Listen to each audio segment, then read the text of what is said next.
My name is Betty. I've been working in an office at a small company since I graduated from college. I've always been rather plain looking, which didn't make me very popular with guys, resulting in few romantic opportunities. Before I knew it, I was in my 30s without a boyfriend. Feeling lonely and worried about never getting married, I decided to take a leap of faith and signed up for a dating app. That's how I met and married my husband, Daniel. Daniel is 2 years younger than me at 28. Handsome and tall, he works in sales at a well-known company and is honestly way out of my league. Daniel is a kind-hearted man. He insisted that the bride should be the star of the wedding and let me have our ceremony in my hometown. Since my hometown is in the countryside, most of Daniel's friends couldn't attend, so he invited only a few close ones. Daniel told me, if Betty's happy, that's good enough for me, and encouraged me to invite a lot of my friends to the celebration. Little did I know who Daniel really was, but I felt blessed being surrounded by many friends at our wedding. That's when the shocking event happened. One day, I came home from work to find Daniel playing video games. I assumed he got off work early and started preparing dinner. As I nearly sliced my finger, he dropped a bombshell. He had quit his job. "You quit without discussing it with me?" I asked, astonished. "There's nothing to discuss for adults. I can make my own career decisions," he replied nonchalantly. "Sure, adults can make their own decisions, but aren't you supposed to consult your spouse before making such a significant life change?" Shocked by the sudden news, I felt we needed a serious talk. Without taking his eyes off the game, Daniel answered my questions. "Why did you quit your job? Did something bad happen?" I asked. "My boss was incompetent. I think there's a better place for me out there," he said. "A better place? Like where?" I pressed.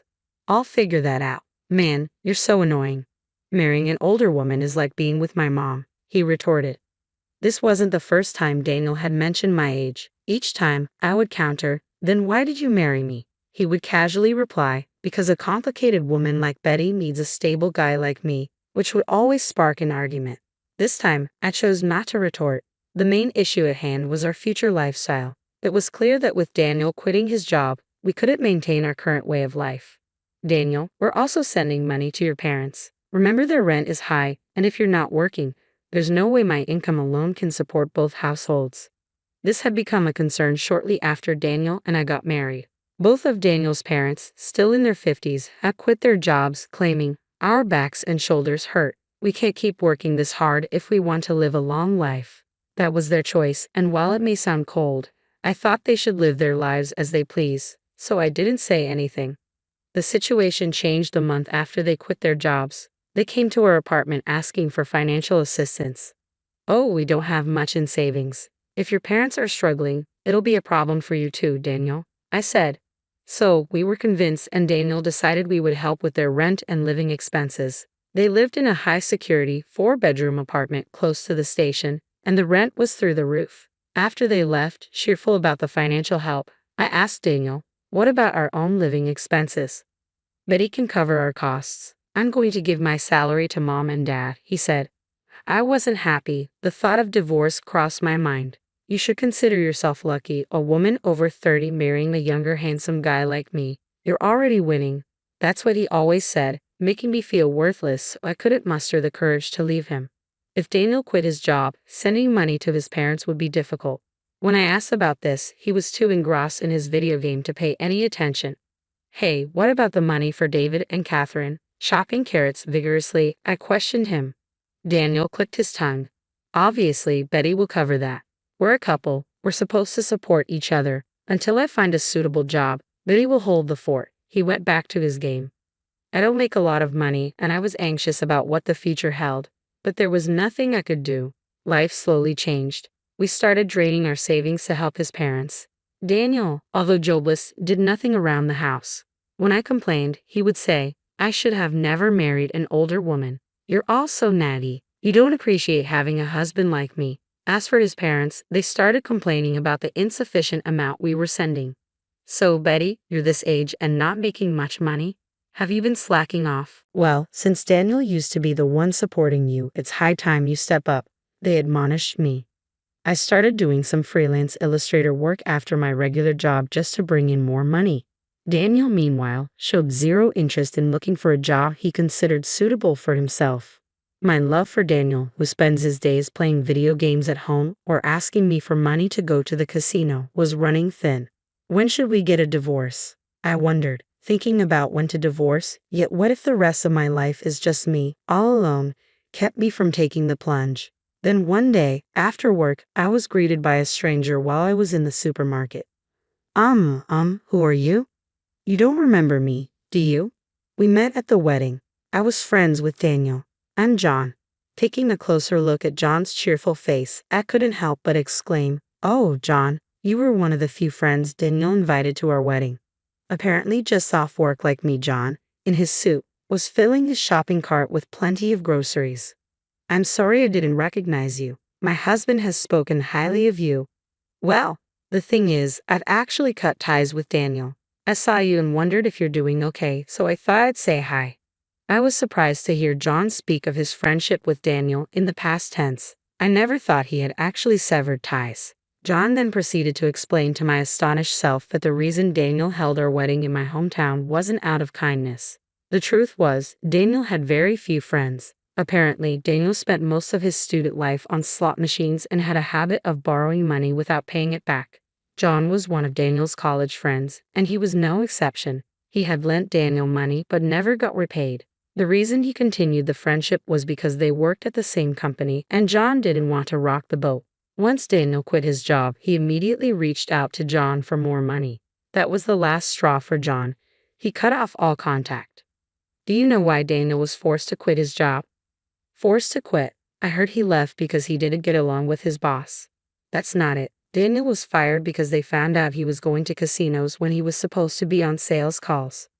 I was shocked. This man, Daniel, had been lying to me since the beginning of our marriage. I felt as if the spell that made me believe women over 30 are worthless had finally broken. The feeling of I can't forgive him washed over me like a wave. I thanked John in a trembling voice for telling me the truth and said goodbye. A few days later, I spoke up to Daniel. "Daniel, I quit my job."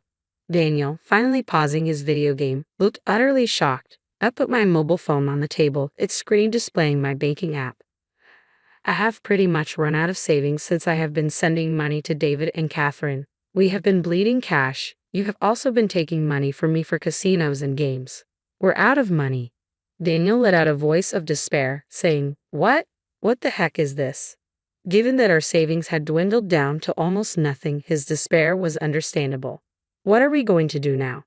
How are we supposed to live if you quit your job when we're already low on money?"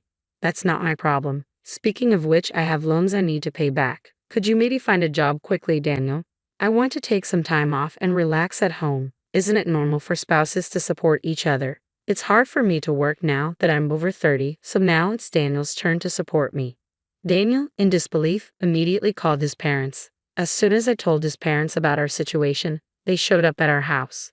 They began to berate us for not having money, searching the house suspecting we must have hidden it somewhere. But there was no money to be found. "What was this large withdrawal?" they questioned. "That money was used to pay back debts," I answered accurately. That money was used to pay back a loan Daniel had taken from a friend. My own savings weren't enough, so I had to take out another loan to repay Daniel's friend. "Who did you pay back, and why would you even bother paying back a loan now of all times?" "I only paid it back because I heard from John that Daniel had a lot of debt. I think it was the right thing to do." Daniel was the first to start yelling, "Let's divorce." As I calmly explained myself, even my parents-in-law agreed with Daniel. They forced me into their car and took me to the courthouse where I had to file for divorce on the spot. "Glad I won't have to see your broke old face anymore," Daniel said before leaving. I immediately headed to a cafe where John was already waiting. "John, sorry for the trouble. I was able to file for divorce successfully." "Oh good, I was worried, so it's a relief?" Actually, Daniel was the one who told me he wanted a divorce, but this was all a plan between John and me. Simply saying I wanted a divorce would have led to Daniel and his parents making a fuss, as they wouldn't want to let go of their cash cow. I figured the quickest way to sever ties with Daniel and his parents was to prove I had no value as their financial source. Fortunately, my side job as an illustrator had started to pay off, and I had saved quite a bit. I had this money deposited into a bank account that I kept hidden from Daniel and his parents. It's true that I repaid the money Daniel had borrowed from John, but I had actually given John more money than that amount. It was all part of the plan to lower my bank balance, and John was more than happy to go along with it. After successfully filing for divorce, John met me at the cafe to return the extra money. However, the envelope he handed me contained all the money I had given him. "John, this is too much. The money Daniel borrowed belongs to you, doesn't it?" "No, I only lent money to Daniel, not to you. When I gave Daniel the money, I had no intention of getting it back. I cut ties with him because I didn't like his attitude afterwards. So this is all your money. Having a bit more cash can't hurt when you're rebuilding your life." I could only feel gratitude toward John, who said this with a smile. He had opened my eyes to Daniel's true nature and had been part of my plan to divorce. I tried to give him some money as a token of my gratitude, but he only accepted enough to cover his coffee at the cafe. After meeting John, I stopped by my former workplace. I had left my hidden bank account card with the CEO for safekeeping. Though my boss understood my situation and regretted my departure, I had no choice but to quit since Daniel knew where I worked and could potentially cause trouble later. "It's been tough, but I wish you all the happiness in the world," he said as my coworkers gifted me a beautiful dress and shoes. Thrown out of my home in just a t-shirt, jeans, and sandals, they had gone shopping for me at a nearby store. "It's a gift. I hope you find happiness moving forward." Leaving my wonderful colleagues was hard, but I felt blessed to have worked in such a supportive environment. I decided to go back to my parents' house. When I was dragged to court from the home I had shared with Daniel, I had packed my work supplies and valuables in a bag so I could immediately start working as a freelance illustrator. Thankfully, my freelance work kept me financially stable. Daniel and his family, on the other hand, weren't so lucky. They couldn't pay the rent for the house they lived in and were evicted. They moved into the house Daniel and I used to share, but they lost that one too when they couldn't pay the rent. Daniel desperately started looking for a new job, but his gap in employment and homelessness made it difficult for him to find one. Currently, it seems they're living in a makeshift shack by a river near their old house. I know this because Daniel reached out to me once. When I answered the call from a public phone, Daniel was crying and told me how sorry he was. "I have realized I can't live without you, Betty. Can we please start over? You regretted marrying an older woman, didn't you? I'm done being your cash cow. Goodbye." After that call, I never answered another from a public phone. The parents' house is quite a distance away from where Daniel is located in the countryside. Daniel, who doesn't have much money, probably can't afford to make the trip all the way here.